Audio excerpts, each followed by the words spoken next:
Good evening all of you. New chapter start करेंगे, arithmetic progression.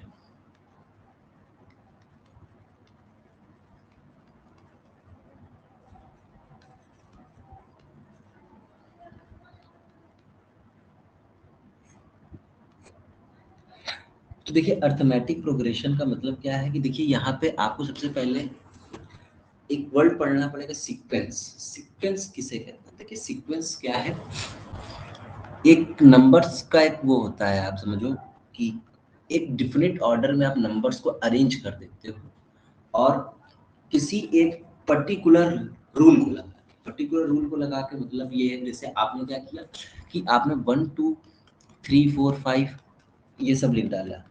इसका मतलब क्या है कि ये एक तरीके का सीक्वेंस है, क्योंकि आप इसमें देख सकते हो कि हर एक टर्म अपने पिछले वाले टर्म से एक ज्यादा है। तो एक रूल लगा इसमें कि हर एक टर्म अपने पिछले वाले से एक ज्यादा है।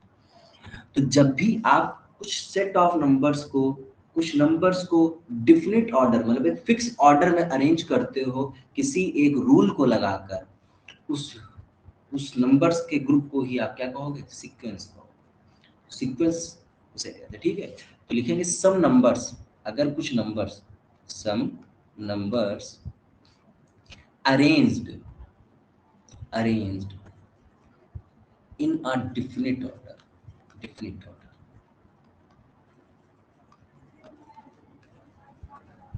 कैसे? According to a definite rule. Definite rule लगा के अगर आप कर रहे हो, are set to form are set to form a sequence. जैसे और एग्जांपल अगर आप देखना चाहो तो आप क्या करोगे? दो दो के गैप रख लो, या तीन तीन के गैप, 3 5 7 9 11। ये भी क्या है? कॉमन सा रूल आप देख रहे हो। या तो ये ऑड नंबर्स की आप बात कर सकते हो, ठीक है, या फिर आप ये कह सकते हो कि हर एक नंबर्स के बीच में दो दो का डिफरेंस है, ठीक है।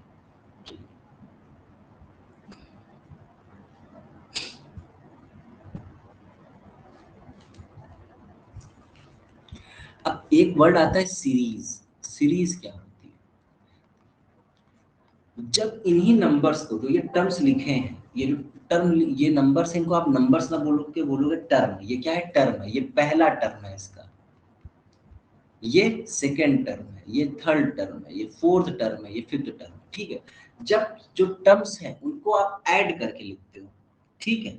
जब आप क्या करते हो, सीक्वेंस में जो भी टर्म्स हैं उनको आप उनका आप सम करते हो, तो उसे उसका नेम बदल के क्या हो जाता है? सीरीज। जैसे एग्जाम्पल के तौर पे आप देखो, जैसे 3 5 7, तो इनके बीच में हमने प्लस का साइन लगा दिया, तो अब इसे सीक्वेंस ना कह के क्या कहेंगे? हम इसे सीरीज कहेंगे, ठीक है। समझ गए बात को? लिखेंगे the cumulative sum of a given sequence is series. तो समझ में आया सीक्वेंस और सीरीज में क्या डिफरेंस है? सीक्वेंस क्या है कि कुछ नंबर को आपने अरेंज किया डिफिनिट ऑर्डर में कोई एक फिक्स रूल लगा के, तो उसे आप बोलोगे सीक्वेंस है। और उसी सीक्वेंस के टर्म नंबर्स का आपने अगर सम निकाल दिया, इस सम के फॉर्म में उसको लिख दिया, तो वो आपकी क्या मानी जाती है? सीरीज मानी जाती है। समझ गए बात को? सीक्वेंस और सीरीज समझ में आ गया?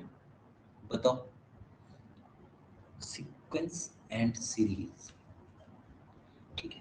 तो ये बेसिक सी बात थी जो आपको पता होनी चाहिए थी। अब अर्थमेटिक प्रोग्रेशन क्या होता है? अर्थमेटिक प्रोग्रेशन एक तरीके का सीक्वेंस माना जाता है, ठीक है, जिसमें हर एक टर्म अपने पिछले वाले टर्म से डिफर करेगा कोई एक सर्टेन कांस्टेंट से। अब मैं एग्जांपल लूंगा, फिर अर्थमेटिक प्रोग्रेशन की डेफिनेशन लिखूंगा। समझो यहाँ पे एग्जांपल कैसा। जैसे हम आपके सामने एक सीरीज लिख रहे हैं, 2 6 10 14 18। ये क्या है? सीक्वेंस है या नहीं है? बताओ पहले, ये सीक्वेंस है या नहीं है? सीक्वेंस है, बिल्कुल है। इसमें इस टर्म को पकड़ा हमने, अपने पिछले वाले से ये कुछ डिफरेंस है इसका, कितना डिफरेंस, कितने डिफरेंस है आप कहोगे सर 4 का डिफरेंस दिख रहा है, 4 ज्यादा है ये। फिर यहां से आएंगे, इसको देखेंगे, इसके पिछले वाले से 4 ज्यादा है, फिर इसको देखेंगे 4 ज्यादा है, इसको देखेंगे ये 4 ज्यादा है। ठीक है, इट मींस कि जो डिफरेंस है वो हर बार फिक्स मिल रहा है आपको। फिक्स के लिए मैथ में एक वर्ड है कांस्टेंट। फिक्स के लिए मैथ में एक वर्ड क्या है? कांस्टेंट। कांस्टेंट का की डिफिनेशन तो आपने पढ़ रखी है ना, it has fixed numerical value, होता है। तो अब आपको अर्थमेटिक प्रोग्रेशन की डिफिनेशन क्या लिखना है कि इट इज अ सीक्वेंस, एक तरीके का सीक्वेंस है, in which each term differs from its preceding term by a constant, ठीक है, is called an arithmetic progression. एक तरीके का सीक्वेंस जिसमें में हर एक टर्म अपने प्रीसीडिंग टर्म से एक डिफरेंस जो रहेगा उसका कांस्टेंट रहता है, ऐसे सीक्वेंस को आप अर्थमेटिक प्रोग्रेशन कहते हो। ठीक है, तो लिखेंगे, अगर अर्थमेटिक प्रोग्रेशन की डिफिनेशन लिखना है, a sequence in which each term differs from its preceding term, from its preceding term by a constant, by a constant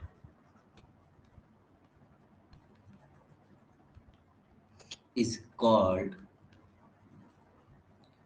an arithmetic progression.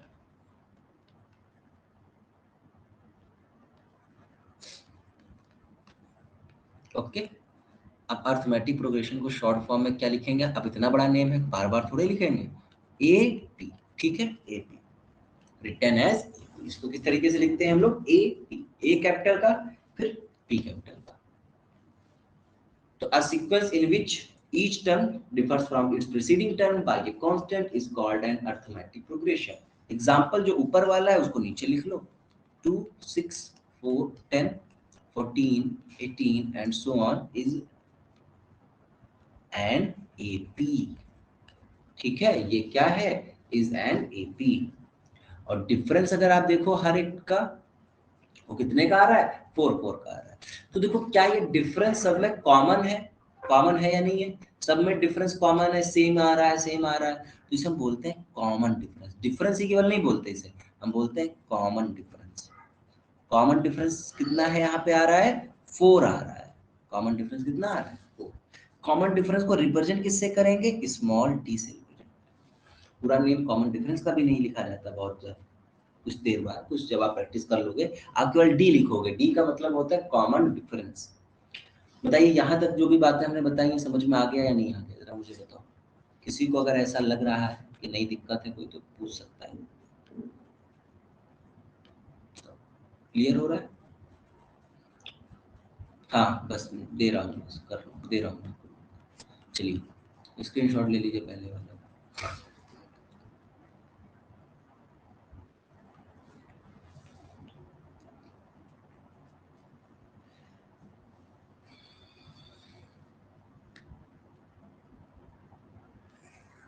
इसका स्क्रीनशॉट अभी रहने दो, इसमें प्योर लिखेंगे फिर एक साथ स्क्रीनशॉट ले लेंगे।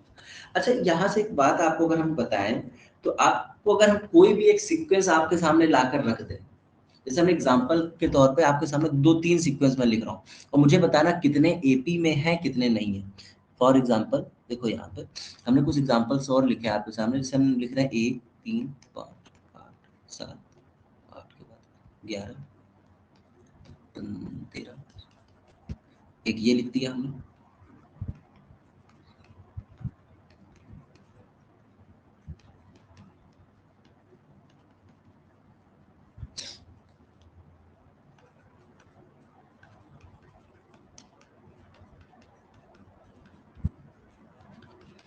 मुझे बताओ इनमें से कौन कौन से एपी में है, कौन कौन से नहीं, जल्दी से बताओ ना, कौन कौन से एपी में लग रहे हैं, कौन कौन से नहीं। यस और नो में रिप्लाई कर देना।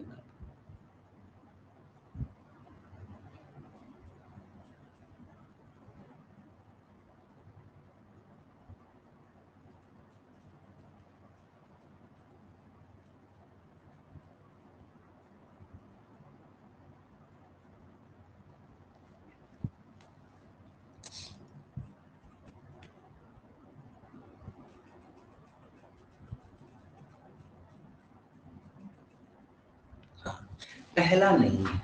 अब आप कहो कि सर ये कुछ लोग कह रहे हैं यस सर है, तो देखो बेटा डिफरेंस आपको देखना है। एटलीस्ट फर्स्ट टू टर्म्स देखो, कम से कम 2 से 3 डिफरेंस तो निकालना है, मिनिमम 2 तो निकालना ही निकालना है। मिनिमम 2 का मतलब क्या हो गया, ये देखो 3 में 1 सेपरेट करेंगे 2, 5 में 3 सेपरेट करेंगे 2, बट जैसे ही 8 में 5 सेपरेट किया 3, कॉमन डिफरेंस सेम नहीं है। जब सेम कॉमन डिफरेंस होगा तभी एपी माना जाएगा, तो ये एपी में नहीं गया ये, ठीक है। यहाँ पे आता है डिफरेंस देखो 5, यहाँ डिफरेंस देखो 5, यहाँ डिफरेंस देखो 5, यहाँ डिफरेंस देखो 5, सेम कॉमन डिफरेंस है, एपी में है। हमें मिनिमम 3 डिफरेंस निकालने हैं, या आप कहो तो 2 डिफरेंस तो जरूर निकाल के चेक करना है। अब देखो यहाँ पे -1 और -3 इनका डिफरेंस देखो कितना आ रहा है, +3 और -1 प्लस माइनस का 2, फिर माइनस का 2, माइनस का 2, माइनस का 2, डिफरेंस सेम है एपी में। तो आपको एक बात समझ में आ गई यहाँ से कि अगर हम आपको कोई भी सीक्वेंस दे दें तो आप ऐसे नहीं मान लोगे कि वो एपी में है, आप क्या करोगे, उनका कॉमन डिफरेंस निकालोगे। ये चीज समझ में आ गई आपको कि कोई भी अगर हम एक सीक्वेंस दे देते हैं तो आप ऐसे नहीं मानना कि आप वो एपी में है, हाँ हाँ ये, ऐसे नहीं, आप उसका डिफरेंस देखोगे। ठीक है, चलिए स्क्रीनशॉट ले लो इसका। एक छोटा सा पॉइंट और बता के आज की क्लास यहीं पे फिनिश करेंगे, हम लोग एंड करेंगे, देन नेक्स्ट क्लास में डिस्कस करेंगे। हो गया ये क्लियर? अब देखो, हम आपसे अब जनरल बात करते हैं। जनरल का मतलब एक जनरल इक्वेशन बना, एक जनरल सीक्वेंस हम बनाएंगे जो एपी में है। चलिए बनाते हैं। आपसे ने कहा कि जो लोग किसी भी एपी का फर्स्ट टर्म ए मान लेते हैं, ए, और जो डिफरेंस है ना हर बार डी से बढ़ाएंगे, तो जो डिफरेंस है वो डी हर बार ऐड हो जाता है, तो नेक्स्ट वाला क्या बनेगा, ए प्लस डी बन जाएगा। सही बात है। फिर हम कहेंगे नेक्स्ट लिख के दिखाओ, तो ए प्लस, अब डी में डी एक और ऐड कर देंगे तो कितना बन जाएगा, 2d बन जाएगा। फिर हम कहेंगे एक और लिख के दिखाओ, तो इस 2d में एक और डी ऐड हो जाएगा तो 3d बन जाएगा। भाई हर बार डिफरेंस ऐड होगा, ये ए थोड़े ऐड होगा, ए तो एक नंबर था, पहले से 1 है, और डिफरेंस हमें 3 3 के रखने हैं, तो पहले पहले तो 1 आएगा, नेक्स्ट में 1 में 3 ऐड करोगे, फिर नेक्स्ट में क्या करोगे, इस 3 में एक और 3 ऐड करोगे, इस तरीके से ऐड करते करते जाओगे कि नहीं जाओगे। अब 3 में 3 या तो ऐड करो या तो डबल उसका कर दो। तो सेम ऐसा ही यहाँ पे आपको समझना है कि पहला नंबर अगर ए है तो दूसरा डी ऐड करने पे ए प्लस डी हो जाएगा, तीसरा ए प्लस 2d हो जाएगा, चौथा ए प्लस 3d हो जाएगा, पांचवा ए प्लस 4d हो जाएगा, ऐसे आगे आगे चलता रहेगा। क्या ये लाइन आपको समझ में आ गई या नहीं आ गई? ये जो हमने डिफरेंस लिया है डी और फर्स्ट टर्म ए मान के जो हमने एपी लिखी है, क्या ये आपको समझ में आई या नहीं आई? बोलो जल्दी से। हर बार हमने डी को ऐड कर दिया है, डिफरेंस ही तो हर बार ऐड होता है। आगे बाकी लोग भी बताते हैं। हाँ। अब देखो, हमने बोला था ना कि इन टर्म्स, इनको क्या बोलते हैं, टर्म बोलते हैं, इसको क्या बोलते हैं, टर्म। तो ये पहली पोजीशन पे लिखा है तो इसका मतलब क्या है, ये फर्स्ट टर्म। ये सेकंड पोजीशन पे लिखा है तो इसे सेकंड टर्म बोलते हैं, टर्म। अगर ये थर्ड पोजीशन पे लिखा है तो इसे थर्ड टर्म बोलते हैं। समझ गए? ऐसे ही फोर्थ टर्म, फिफ्थ टर्म, ऐसे। अब कहोगे सर ये टर्म वर्ड बड़ा बड़ा सा लग रहा है, इसको ऐसे बड़ा बड़ा कैसे लिखे, तो बेटा टर्म वन, फर्स्ट टर्म को आपको रिप्रेजेंट करना है तो आप T1 से रिप्रेजेंट करोगे। कहीं पे भी T1 लिखा है इसका मतलब वो फर्स्ट टर्म की बात कर रहा है, ठीक है। कहीं पे अगर T2 लिखा है इसका मतलब वो सेकंड टर्म की बात कर रहा है। कहीं पे अगर T3 लिखा है इसका मतलब वो थर्ड टर्म की बात कर रहा है। समझ रहे हो बात को? फिर आपको, फिर लेकिन कुछ किताबों ने क्या किया, कहा T1 T2 नहीं, ये सब ए से स्टार्ट है तो इसको A1 मान लो पहले वाले टर्म को, इसको A2 मान लो, इसको A3 मान लो। तो कुछ जगहों पे आपको A1 से पहले टर्म को रिप्रेजेंट किया जाएगा, A2 से दूसरे टर्म को रिप्रेजेंट किया जाएगा, A3 से तीसरे टर्म को रिप्रेजेंट किया जाएगा। बट T1 का मतलब भी वही है, T1 का मतलब फर्स्ट टर्म, T2 का मतलब सेकंड टर्म, T3 का मतलब थर्ड टर्म। ठीक है। अब मैं आपसे अगर पूछूं कि T9 का मतलब कौन सा टर्म है, T9 का मतलब कौन सा टर्म है, जल्दी से बताओ। T9 का मतलब कौन सा टर्म है? 9th टर्म है। अगर हम आपके सामने A11 लिख दें इसका मतलब कौन सा टर्म है?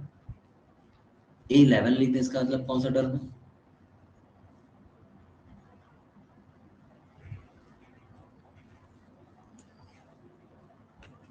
11th टर्म, ठीक है। तो इट मीन्स आपको ये बात समझ में आ गई कि कहीं T9 हो या A11 हो, आपको समझना सेम बात है।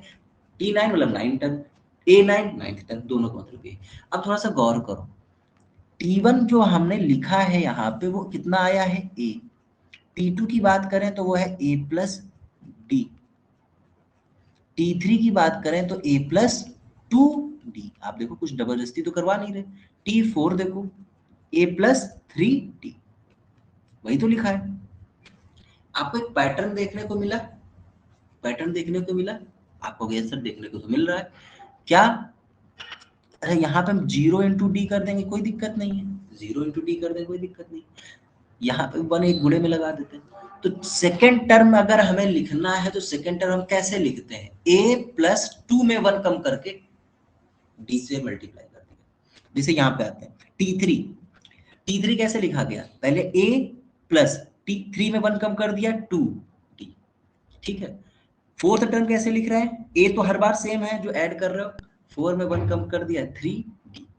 अगर हम फिफ्थ टर्म की बात करें तो आप ऐसे ही लिख सकते हो ना, A 5 में 1 कम कर दिया 4 × D। अगर हम आपसे कहें सिक्स्थ टर्म कितना होगा तो आप कहोगे A, फिर 6 में 1 कम करोगे 5D। तो आपको एक पैटर्न समझ में आ गया होगा। तो अगर हम ऐसे ही करते करते करते आपसे nth टर्म बोले Tn, Tn का मतलब क्या है? तो ये कैसा टर्म माना जाएगा? इसको क्या पढ़ोगे जरा बताओ। जब T9 था तो 9th टर्म पढ़ रहे थे, तो Tn है तो उसे क्या पढ़ेंगे? nth term. इसे क्या पढ़ेंगे? nth term. nth टर्म अगर Tn की वैल्यू इसी पैटर्न पे लिखना है तो अब आप बताओ क्या लिखोगे? जल्दी से बताओ, क्या लग रहा है आपका? क्या कह रहा है कि nth टर्म अब आपको अगर लिखना है तो आप क्या लिखोगे? जरा देखें, गलत लिखो या सही उससे मतलब नहीं, बट मुझे बताओ।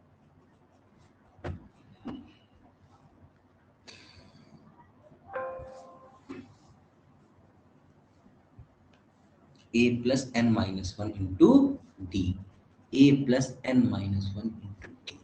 और यही nth टर्म का फॉर्मूला होता है A plus n minus 1 into D, A plus n minus 1 into D, ठीक है। कभी कभी nth टर्म ही लास्ट टर्म रहता है उस सीक्वेंस का, वही आखिरी टर्म है तो इसको L से भी रिप्रेजेंट कर देते हैं जब लास्ट टर्म की बात है, बट फार्मूला वही रहेगा n माइनस। तो ये फार्मूला आपको याद करके रखना है। nth टर्म कभी भी होगा तो आप ऐसे इसको समझोगे, लास्ट टर्म का मतलब भी वही रहेगा यहाँ पे, ठीक है। और एक चीज आपके माइंड में तुरंत आनी चाहिए कि अगर हम T13 को इस फॉर्म में लिखना चाहते हैं तो आप तुरंत लिख पाओ। T13 को अगर हम इस तरीके से ब्रेक करके लिखना चाहते हैं तो क्या लिखेंगे? जल्दी से बताइए। T13 को अगर हम ब्रेक करके लिखना चाहते हैं तो क्या लिखेंगे?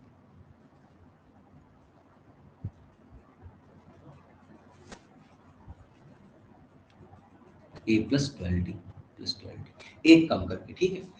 तो बस इतना ही आज की क्लास में रखेंगे।